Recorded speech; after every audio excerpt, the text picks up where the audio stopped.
Olá, tudo bem? Boa noite a todos. Temos já algumas pessoas entrando. A Juliana já conseguiu se conectar, que bom. É, Foi rápido. foi boa noite. Boa noite, Ju. Como vai? Tudo bem, e você?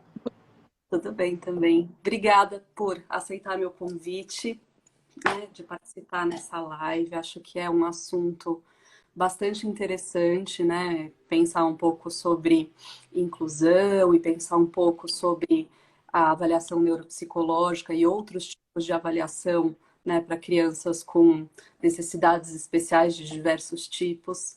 E acho que é uma conversa que pode interessar muitas pessoas, né? Tem o potencial de interessar muitos públicos, né? Temos nós, neuropsicólogos, que fazemos a avaliação neuropsicológica e eu tenho várias dúvidas que eu quero tirar com você sobre a avaliação neuropsicológica nesse contexto escolar.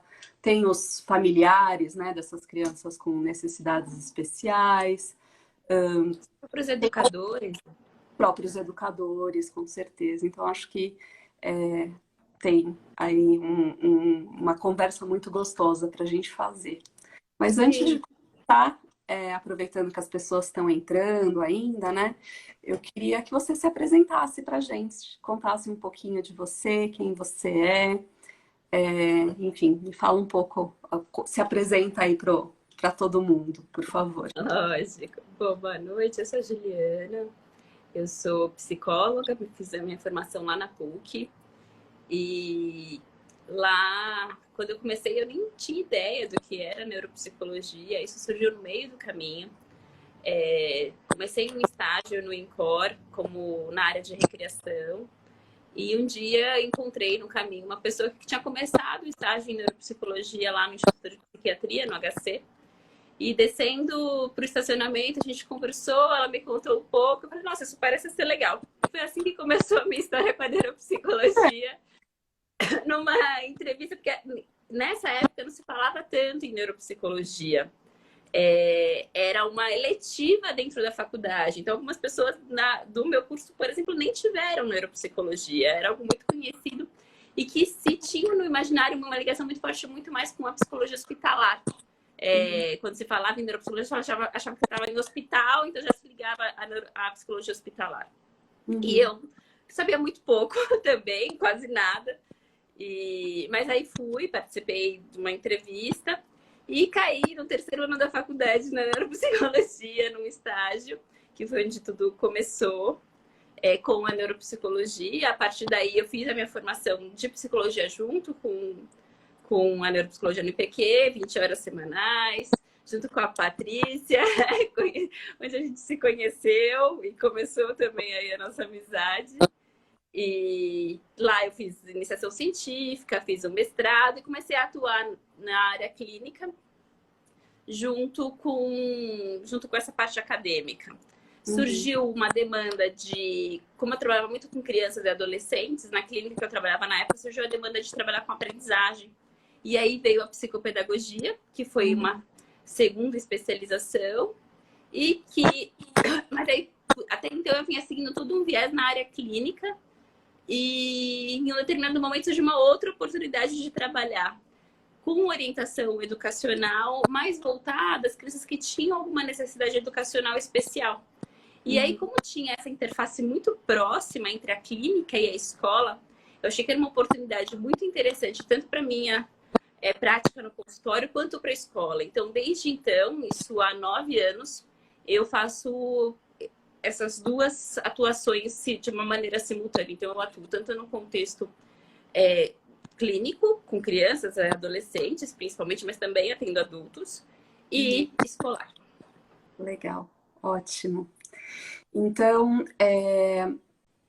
acho que eu vou emendar numa das perguntas que eu tinha pensado em fazer, que cabe com o que você está falando, né? Então, você está nos contando que você tem uma entrada, né, num contexto escolar, atuando ali com orientação num contexto escolar,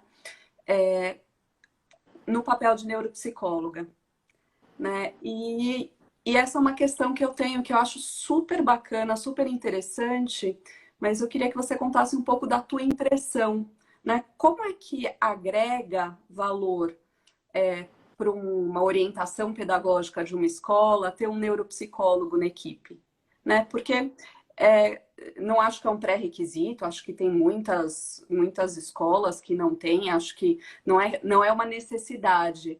Por outro lado, eu acho que pode ser algo interessante, né? E pode agregar informações que são positivas. E eu queria saber um pouco da sua vivência em relação a isso, né? Se você tem essa mesma impressão que eu tenho. Acho que sim, acho que, como você disse, não é um pré-requisito, mas é um diferencial. Acho que isso é muito interessante. E eu digo que é um diferencial porque é uma maneira de ver diferente da usual ali na escola. A gente sabe que existe uma correlação clara entre a educação e a área das neurociências, só que isso nem sempre era colocado dentro da educação como algo que era importante dos educadores saberem. Apesar deles trabalharem com isso o tempo inteiro. Acho que no momento que você traz a neuropsicologia para dentro da escola, você traz as discussões das neurociências, que as pessoas hoje têm um interesse já em buscar pelos próprios professores, muitos fazem cursos nessa área, mas quando você recebe um relatório, por exemplo, você consegue trabalhar com muita facilidade com os termos que muitas vezes são específicos. Técnico. Isso, são muito técnicos e é difícil a riqueza de uma avaliação neuropsicológica é em transpor aquilo para o dia a dia. Não é pensar só na avaliação, é tentar entender o que aqueles resultados dizem sobre o nosso aluno, como interpretar aquilo para o que acontece na sala de aula e para as orientações que são passadas para a família. Então, quando você pega um relatório com muitos termos técnicos e consegue fazer essa transposição, a compreensão fica muito, muito mais fácil. E até as orientações, quando são passadas para os professores, você consegue dizer o porquê delas. Então, quando você é questionado e você traz como argumento toda a questão do funcionamento, toda a questão cognitiva, eles ficam muito mais seguros também em termos de atuação. Então, é muito bacana, além do trabalho de formação com a equipe, que aí traz a questão do dia a dia muito interessante, porque eles o tempo inteiro estão trabalhando com o cérebro, eles estão o tempo inteiro promovendo a aprendizagem. Será que tem alguma estratégia que pode ser mais interessante? Como será que eu posso manter o meu aluno por mais tempo?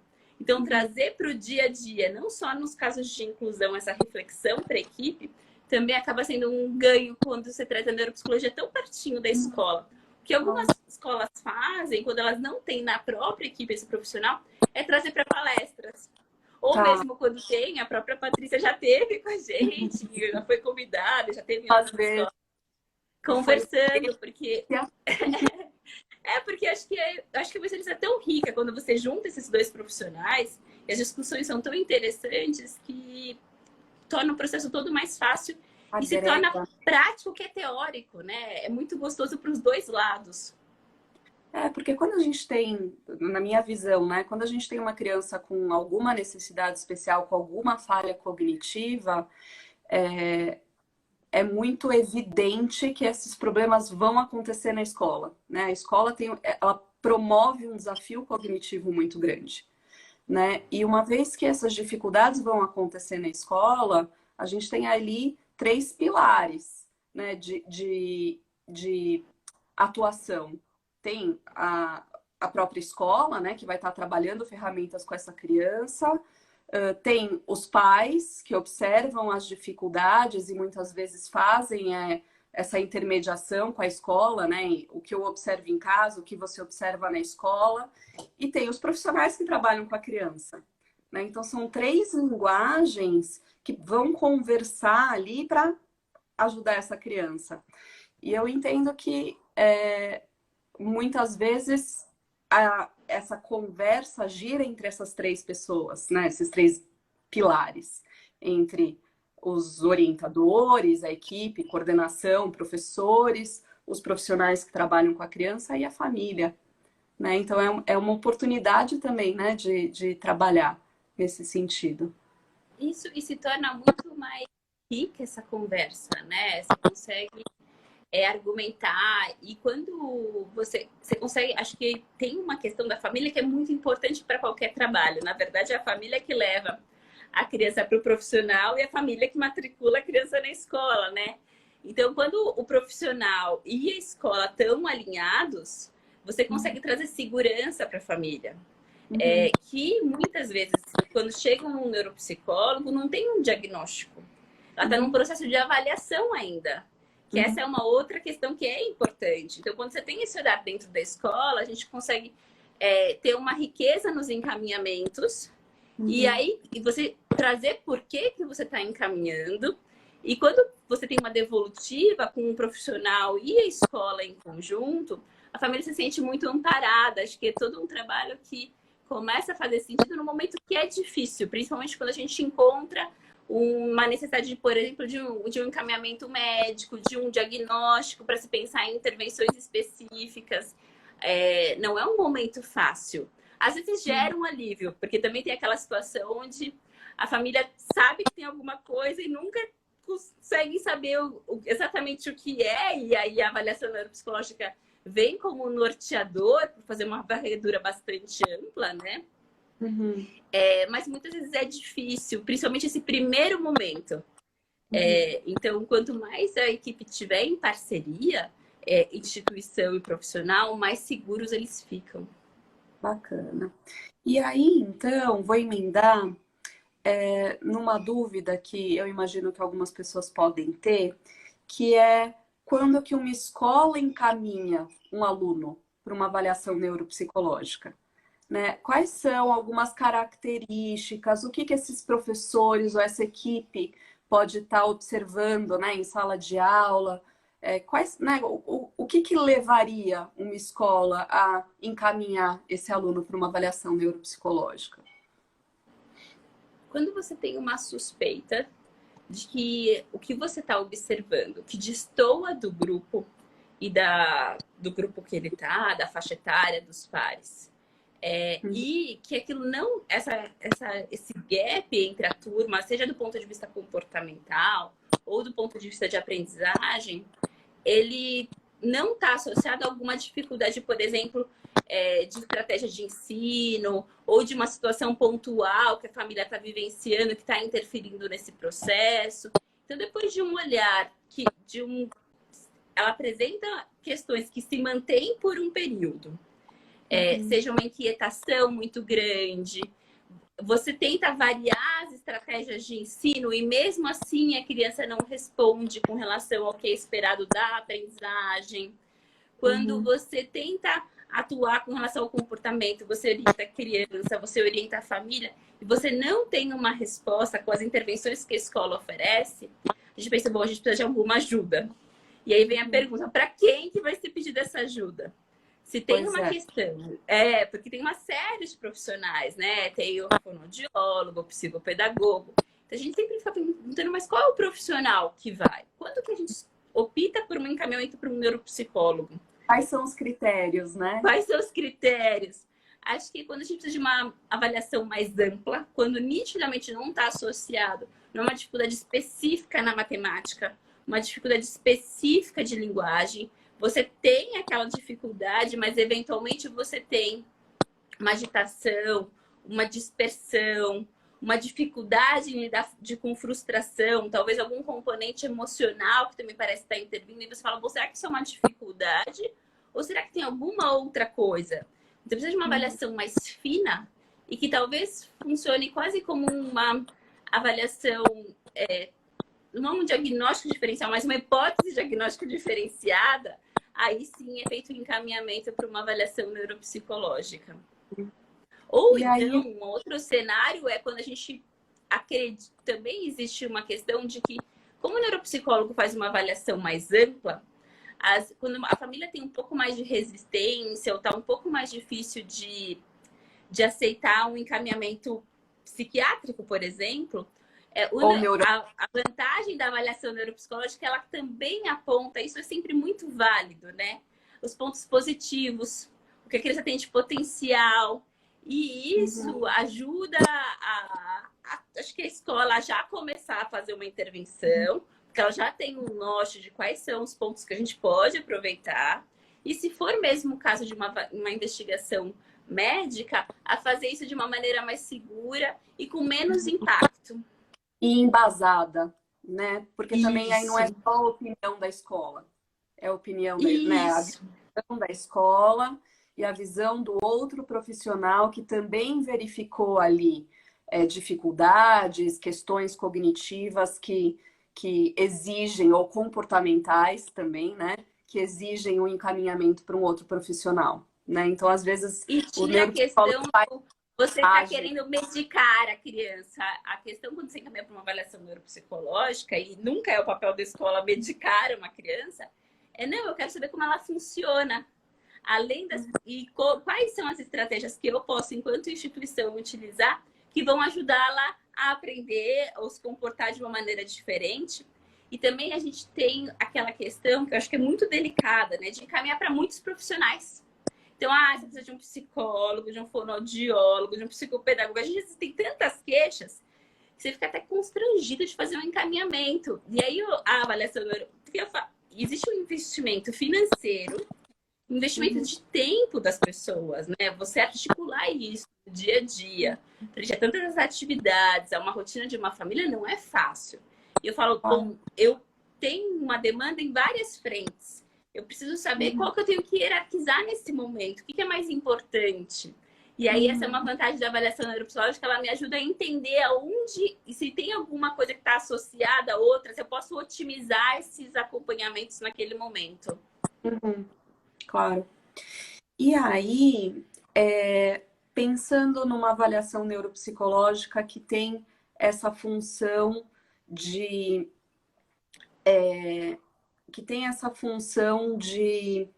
dar este norte, né? De trazer tudo que há de potencial, de tudo que há de dificuldades e fazer esse. Eu brinco quando eu faço eu apresento a avaliação neuropsicológica para os meus pacientes, eu falo que eu vou fazer um mapa.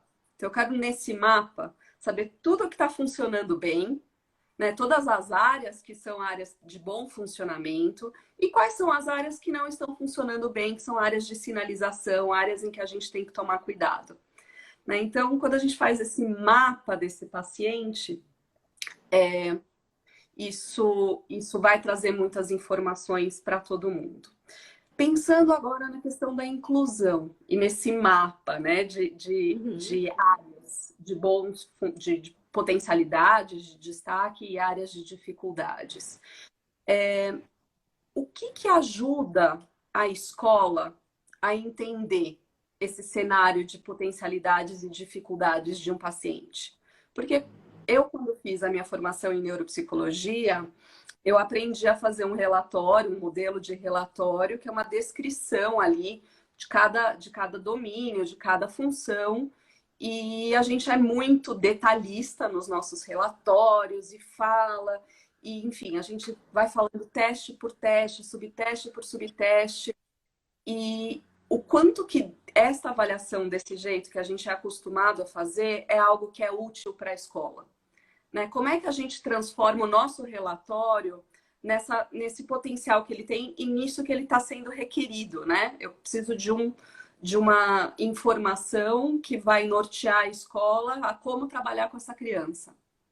Né? Como é que eu faço isso? Bom, vamos pensar como começou essa conversa, né? Não é toda escola que tem um neuropsicólogo. Uhum. Então, acho que a primeira informação importante para um relatório é cuidado com os termos técnicos. A maior parte das escolas não tem um neuropsicólogo na equipe. Você tem muitos profissionais que sabem de neurociências, muitos. Mas nós sabemos que os testes são restritos para psicólogos. Então, eles ouviram falar, mas poucos profissionais ali aplicam os testes.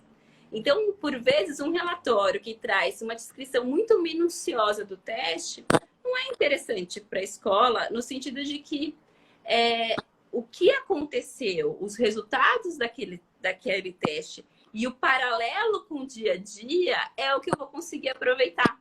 Então, se você puder trazer num relatório uma linguagem mais acessível e que, por vezes, considere as demandas daquela faixa etária. Então, por exemplo, eu tenho uma demanda que é uma fase onde tem uma demanda muito grande de cópias de lousa, você não faz de alfabetização, você considerar um momento que, se você conseguir fazer alguns paralelos da dificuldade que foi apresentada, ou de um recurso, por exemplo, o uso de um mapa mental pode ser muito interessante. Se você fizer esse paralelo com a vida prática, ele se torna muito rico. E acho que uma outra questão é cuidado para não acrescentar esses dados no relatório. Os relatórios de avaliação neuropsicológica costuma ser muito longa, né? Pensa que... Eu adoro escrever relatório. Adora! Existem muitas informações, o aluno está a maior parte do tempo, metade do dia dele, pelo menos, isso quando não é uma escola integral, ele está dentro da instituição, então você conhece muito do comportamento, muito do dia a dia. Eu acho que é fundamental essa questão dos comentários, do delineamento, mas se você acrescentar mais esses dados, a gente vai encontrar um relatório que é quase um livro sobre o aluno. Será que todos os profissionais que trabalham com ele, vamos pensar que eu tenho um grupo de professores com adolescentes, eu estou falando de um professor polivalente. Será que todos vão ler aquele relatório? Não é por má vontade, é por uma questão de organização de tempo. Claro. Não. Então, aí uma outra sugestão é caprichar, talvez, na parte final. Na síntese. Na síntese, porque lá é um lugar que você bate o olho e que ele te direciona para quais partes do relatório podem ser interessantes de serem lidas. Então, se a síntese te trazer esses pontos, tiver embutida nela os nortes, mais fácil das informações que você quer passar estarem lá. Muitas vezes a gente vê muitas descrições ao longo dos resultados mesmo.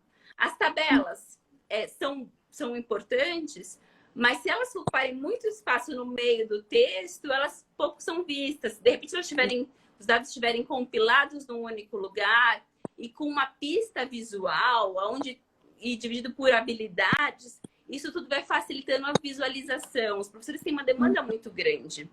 E quanto mais rápido eles conseguirem olhar aquele documento e conseguirem encontrar as informações, mais válido vai ser o seu relatório, né?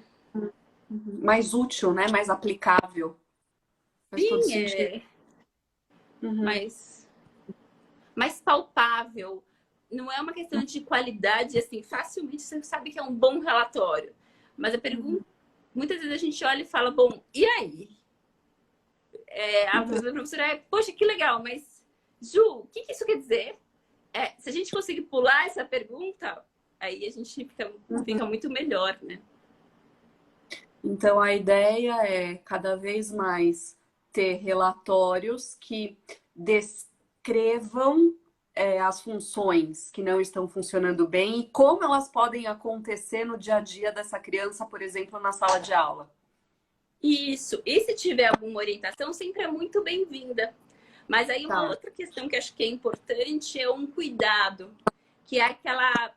É óbvio que por diagnóstico a gente tem orientações que são repetidas porque elas são características. Então, sentar mais perto do professor. Tem algumas coisas que inevitavelmente vão se repetir e que é ótimo. Mas tem orientações que nós sabemos que são específicas para cada caso. E aí é muito ruim quando a gente pega sempre que tem um diagnóstico, uma hipótese de diagnóstico de TDAH, as orientações são iguais. Passa uma sensação tão ruim, porque você fala, poxa, fez 15 páginas de relatório para chegar no mesmo lugar para todas as pessoas, sabe? Aí você fala, poxa, eu podia ter encaminhado para alguma coisa que me trouxesse o diagnóstico e as orientações, simplesmente, sabe? A ideia da avaliação neuropsicológica, quando ela é solicitada, é porque seja um trabalho muito personalizado. Então, existe um investimento de tempo das famílias, o tempo para você de deslocamento, a questão financeira. Então, a gente espera que realmente venha algo que vá fazer sentido no dia a dia da criança. E acho que uma coisa que eu queria saber com você, também queria te perguntar, é o seguinte. Já aconteceu algumas vezes de eu pegar algum caso com algum problema cognitivo e eu colocar ali uma lista de recomendações que eu achava que era bárbara para essa pessoa, que era algo assim que seria fantástico se a gente conseguisse modificar nas escolas. E aí eu vou para uma sessão de devolutiva na escola, porque eu sempre vou às escolas para falar sobre os resultados Que da é ótimo. avaliação. A conversa agrega muito valor, né? E às vezes eu trago assim uma lista de coisas que eu acho que seria boas O profissional recomendações. segura na mesa e fica assim, olhando para você, né? E eu Assustado. vejo o orientador se encolhendo, se encolhendo, se encolhendo, ou fazendo aquela cara de paisagem, ou algumas vezes fazendo cara de não dá, né? Não dá. E aí, ao longo, né, conforme você vai conhecendo mais as escolas, você vai tendo mais alunos daquela escola, você começa a entender o que, que aquela escola consegue fazer ou não consegue fazer, né? Porque eu entendo também, aí eu queria um pouco da sua vivência, que as escolas não conseguem fazer tudo que a gente recomendar, tudo que a gente achar que é interessante para aquele caso, né? Mesmo que sejam boas coisas, né? Boas sugestões, boas recomendações, boas orientações, né? É isso mesmo? É variado? De escola para escola é diferente? Como é que é isso? Essa questão das recomendações, né? A primeira coisa, eu acho que é a questão do respeito, né? Acho que o profissional tem que levar em consideração que os educadores querem que o aluno aprenda. Quando ele encaminha, quando ele pede uma avaliação neuropsicológica, ou quando vem um profissional discutir, eles estão sedentos por saber o que, que eu faço. Tá. Só que existem as questões de número de alunos. E enquanto a Juliana vai reentrando aqui na live, eu vou ocupando o tempo de vocês um pouquinho, contando um pouco sobre a minha experiência aqui com esse processo de avaliação neuropsicológica nas escolas, né? Então, achei super relevante a gente fazer essa live, considerando a importância, né, da avaliação neuropsicológica e como isso pode trazer informações que são relevantes, né? E a Juliana vem contando um pouco para a gente na posição da escola, né? Como é que essa avaliação neuropsicológica pode agregar informações que são importantes no contexto pedagógico para a equipe que trabalha com a criança no ambiente ali da escola.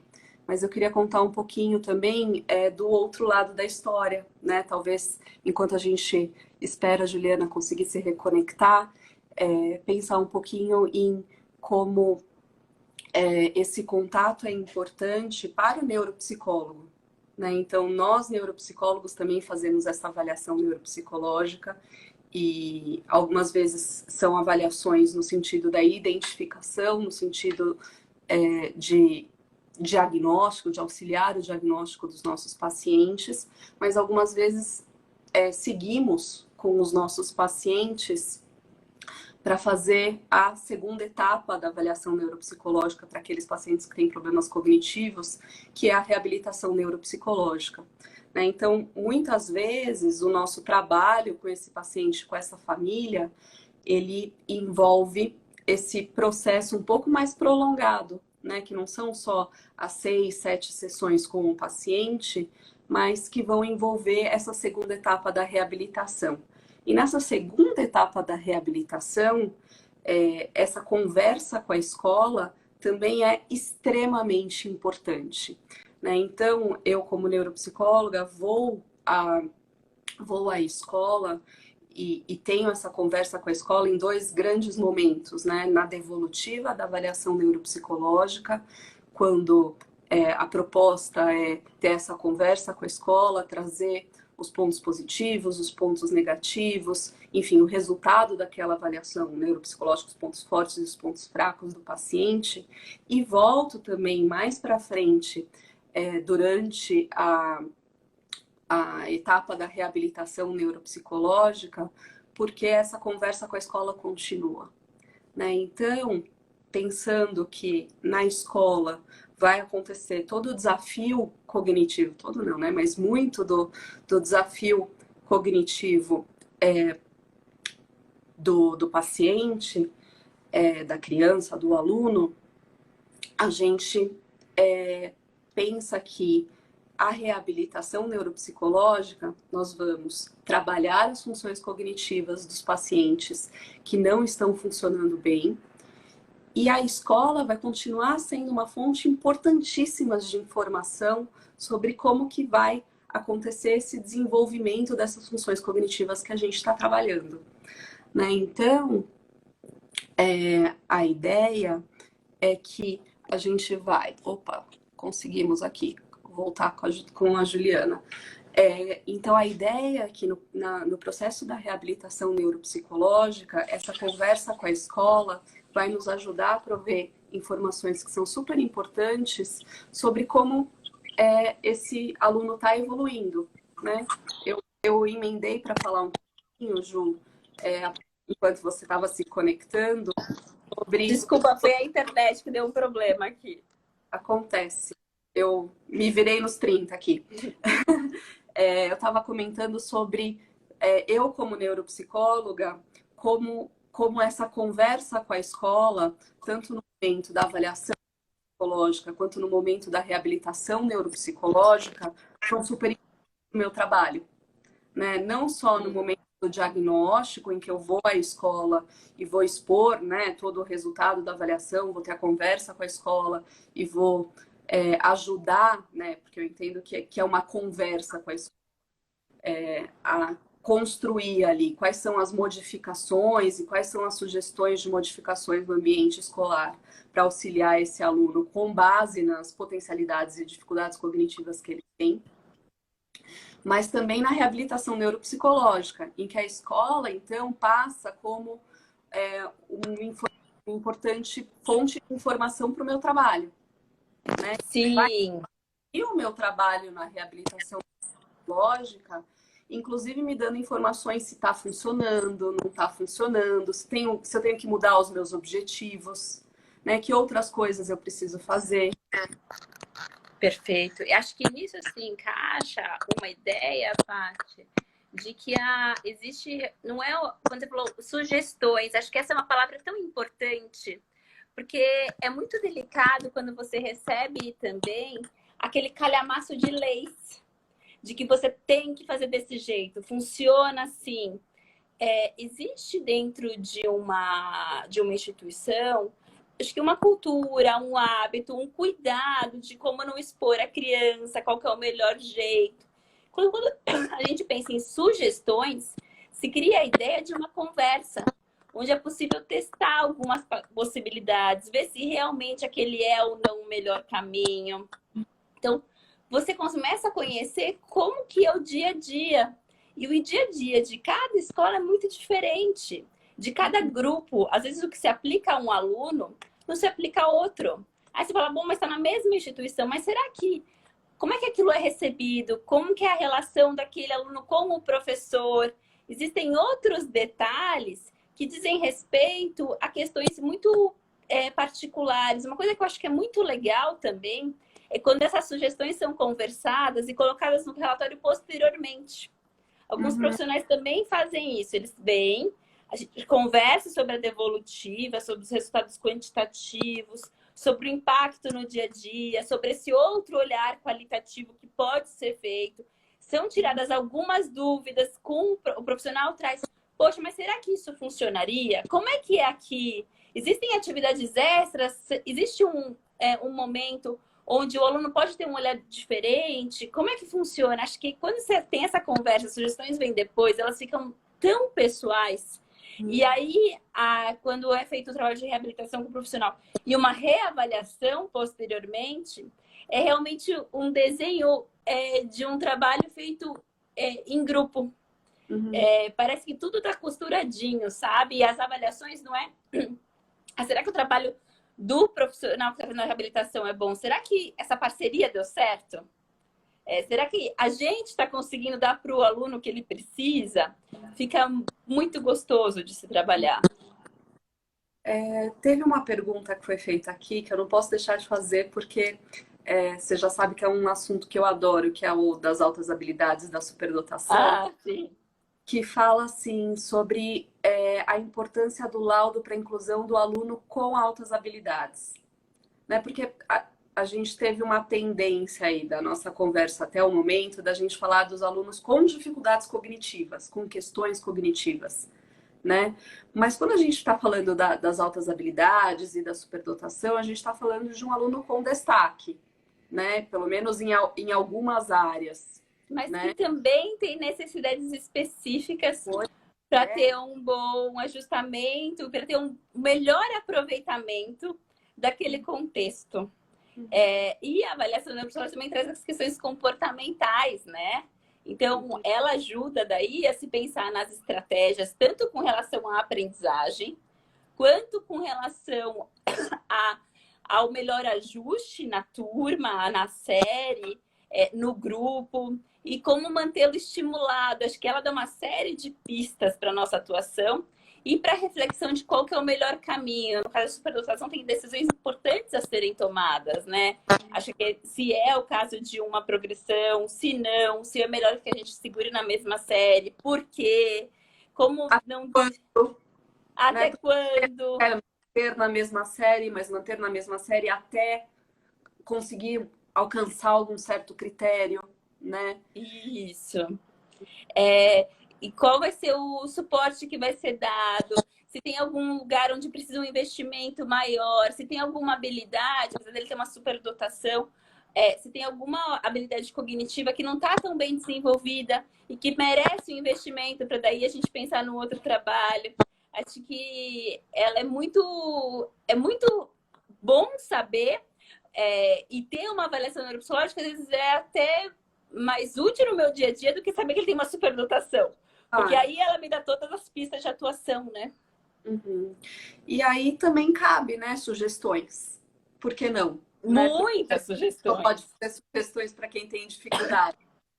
A gente também pode fazer essa parceria e essa conversa entre o neuropsicólogo e a escola de sugestões. Sugestões de enriquecimento educacional, sugestões de medidas inclusivas, medidas de facilitação na própria série, todos os caminhos de aceleração, se esse for o caminho mesmo, né? Muitas sugestões também podem ser feitas, né, no laudo para os superdotados. Sim, muitas. E até uma. Acho que quando você faz as sugestões da avaliação, né? Eu acho que ela tem o mesmo papel que eu falo. Eu não uso a questão do mapa, apesar de usar na descrição mapeamento cognitivo. Eu gosto muito da ideia de uma foto, porque é muito como ele está funcionando naquele momento, né? Então, muitas vezes, você vai traçando novas rotas no caminho, porque se você reavalia num outro momento, a gente percebe que já teve alguma evolução, ou algo que não estava dando certo, precisa ser, você precisa recalcular seu caminho, porque não era por ali. Acho que você vai ter essa flexibilidade durante o trabalho,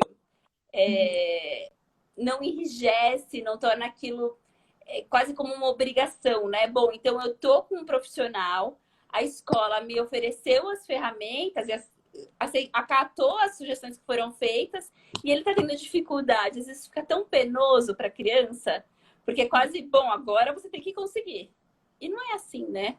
Isso daí não é uma receita, não está pronto. Acho que são ideias, são possibilidades, e cada um reage de uma maneira à intervenção que é feita.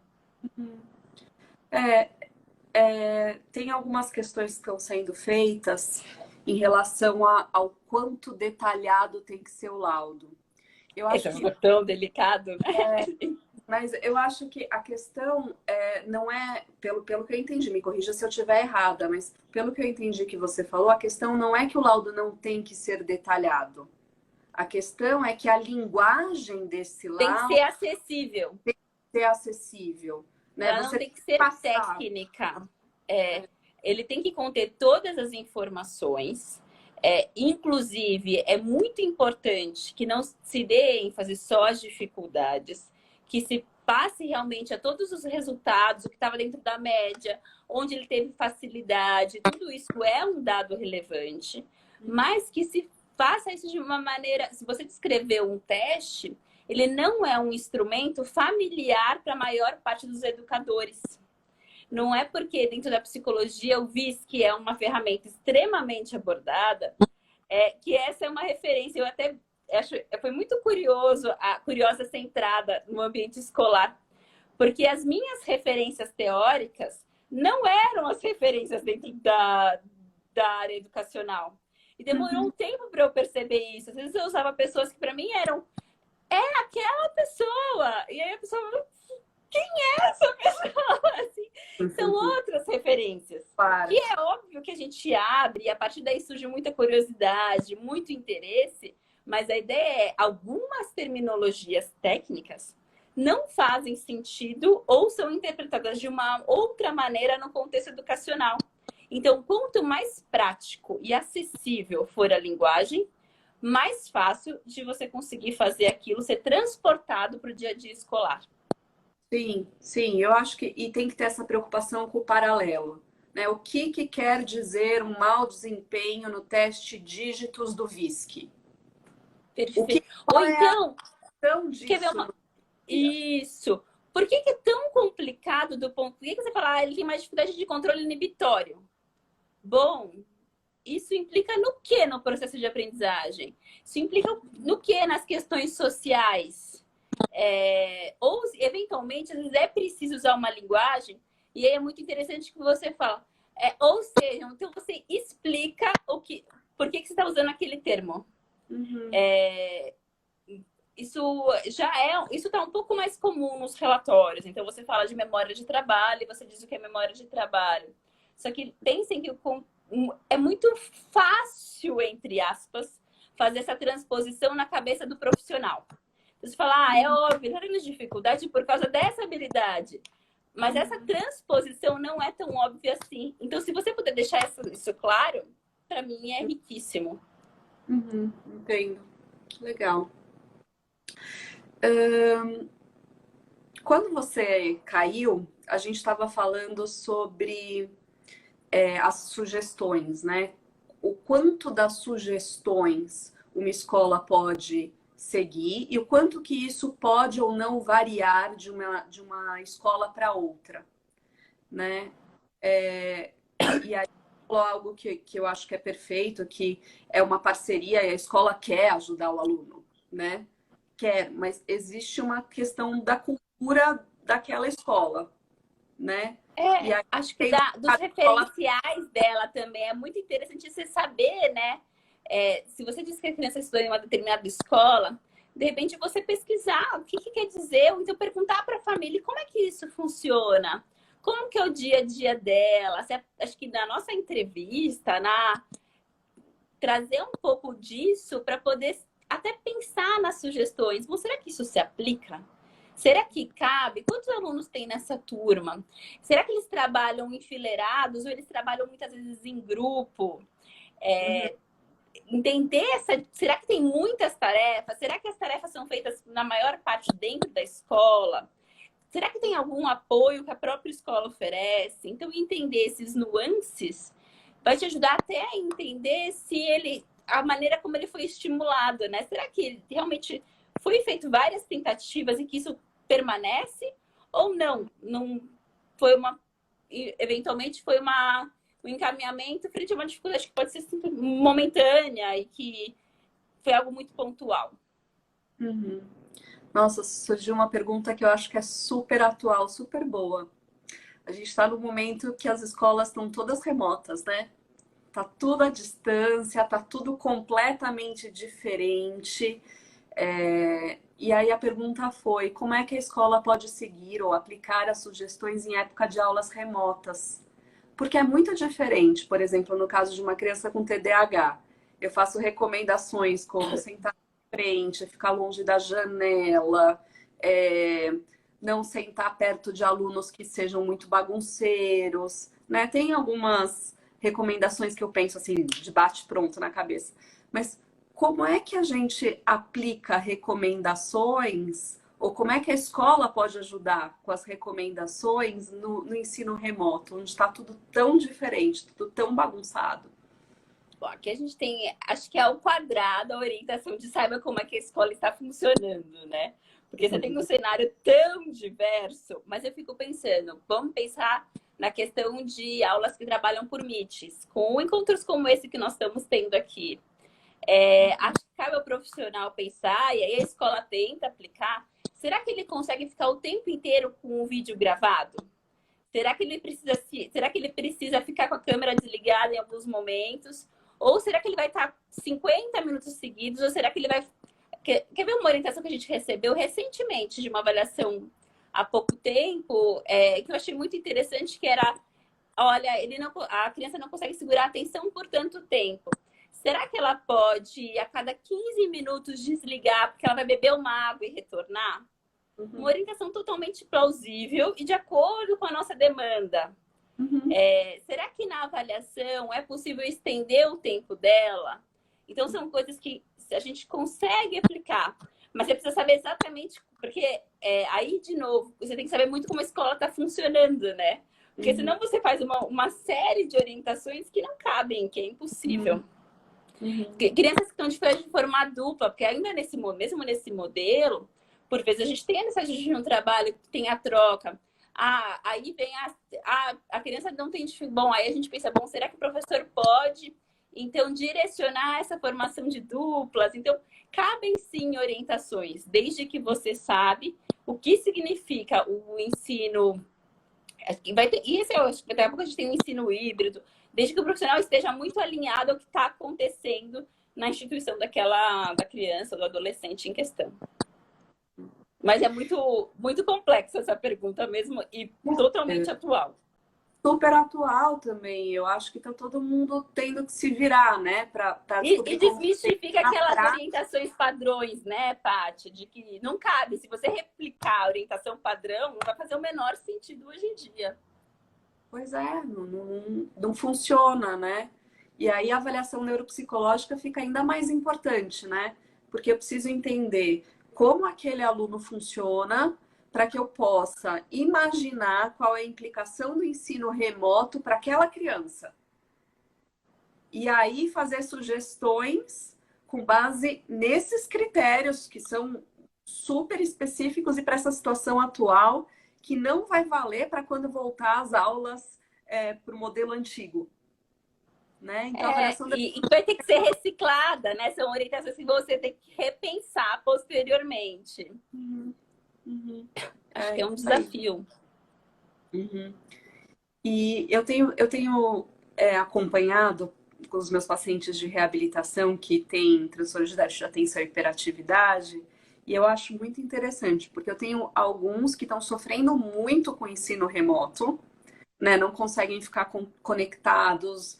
Estou adorando. Oi? E tem uns que estão adorando. Né? Porque é um outro tipo de mídia, é um outro tipo de lição, tem menos gente fazendo barulho por perto, enfim, acontece as duas coisas ao mesmo tempo, né? Você tem os alunos com TDAH que estão sofrendo pra caramba com o ensino remoto e tem os alunos com TDAH que estão se saindo super bem, muito melhor no ensino remoto do que no presencial, né? Então, ok, foi por água abaixo todas aquelas instruções, receita de bolo para TDAH, porque se tem o mesmo... Foi. Acho que vamos dizer que isso não são todas, a gente continua com mantém um ambiente organizado, mantém uma rotina. Acho que essas a gente ainda consegue manter na maior parte dos casos, mas que são quase orientações padrões para todos os alunos, né? Não são tão específicas para o TDAH. Mas eles, de fato, você tem essa variação absurda. E é muito bacana esse outro lado, né, do ensino remoto, que de repente, quando eles conseguem perceber o tempo de atenção, o que dispersa no ambiente da casa, talvez isso seja mais controlado, né? Porque você não tem um grupo o tempo inteiro. Acho que o número de distratores numa sala de aula em funcionamento é muito maior. Sim. Sim, e por outro lado, você tem algumas escolas que você faz o Zoom e tem todas as câmeras de todos os alunos ligados. que é uma loucura, né, para o desatento. Porque tem um Sim, monte aí eles. O meu ao mesmo recurso era desliga o microfone, né? E às vezes eu tive que fazer esse tipo de sugestão e conversas com o orientador, que é, olha, tudo bem ele não estar com a câmera ligada, né? Tudo bem é, a gente fazer ali uma seleção em que ele não vê todas as pessoas que estão conectadas, porque não vai funcionar, né? Então, eu vejo que é um momento em que a gente está tendo que ter muita conversa, né, com a orientação, para ver o que funciona para aquele aluno. Né? A gente sempre tem que ter muita conversa com a orientação, né? Mas pensando nesse dinamismo e em necessidades que são muito particulares e vivências e experiências muito particulares com o ensino à distância,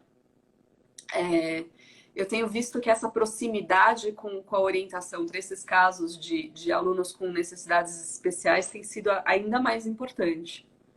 É fundamental porque você consegue entender um pouco da dinâmica da casa, né?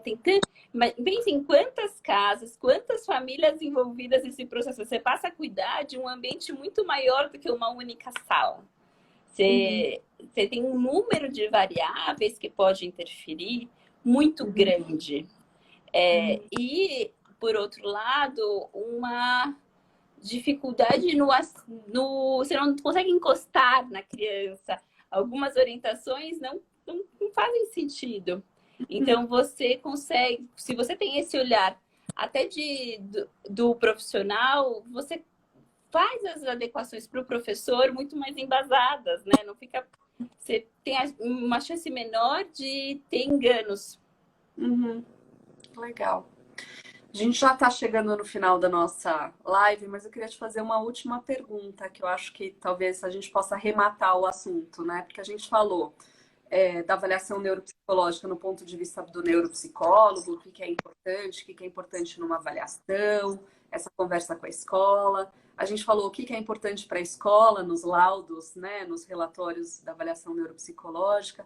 E agora os pais, né? Quando que uma escola pode recomendar aos pais para fazer uma avaliação neuropsicológica? Porque nem sempre a busca vem dos pais para a escola, ou dos pais para o profissional da avaliação para o neuropsicólogo. Às vezes a escola indica para os pais a avaliação neuropsicológica. É, quando que isso acontece? Você falou já um pouquinho, né, no começo, de algumas situações que chamam a atenção da escola e fazem o encaminhamento, mas como é que é essa chegada nos pais, né? Essa indicação para avaliação neuropsicológica? Como é que é feito isso? Que cuidados que vocês têm? Acho que um cuidado é trazer para os pais o que está acontecendo no dia a dia. Assim como numa avaliação, numa devolutiva, a gente não começa dizendo quais são as dificuldades da criança para depois falar das qualidades. Acho que é trazer para as famílias o que está caminhando bem, o que ele está conseguindo fazer, quais são as qualidades, quais são as evoluções que têm sido apresentadas nesse processo. A aprendizagem, ela é um processo. Então, Uhum, onde que a gente percebe, nem que seja uma evolução postural. Se tiver muita dificuldade acadêmica, eventualmente a gente percebe nesse sentido. Então, está muito atento aos pontos positivos. Trazer isso, porque você nunca vai ter uma criança só com dificuldades, independente de qual for o quadro. Então, trazer o uhum, que está funcionando, o que está sendo legal, o quanto você percebe eventualmente se existe uma parceria, o quanto você percebe o investimento deles para que tenha uma resposta. Para chegar num pedido de uma avaliação, foram feitas observações, orientações para os professores com relação às estratégias, conversa com a família para saber como é que eles estão atuando em casa, orientações para como a gente tentar melhorar. Bom, se foram feitas todas essas intervenções e a gente não teve essa resposta, poxa, acho que a gente precisa de uma ajuda. Acho que aí é necessário de mais um olhar. Tem alguma coisa que a gente não está conseguindo atingir. Vamos entender o que está acontecendo? vamos fazer um mapeamento, uma varredura. Eu falo, até brinco, vamos pendurar essa coisa de ponta cabeça e chacoalhar para a gente descobrir o que é que vai cair, que está atrapalhando a gente. Mas trazer isso com muita tranquilidade, como uma tentativa de conhecer a criança mais, e não como a tentativa de ficar só em cima de alguma coisa não tá legal. Acho que se for por aí, a gente aumenta a resistência e fica um trabalho muito mais truncado. E parece que você está apontando dedos, né? Ó, o seu Olha, filho tem um problema, né? isso. Então, ó, resolve aí o problema do seu filho.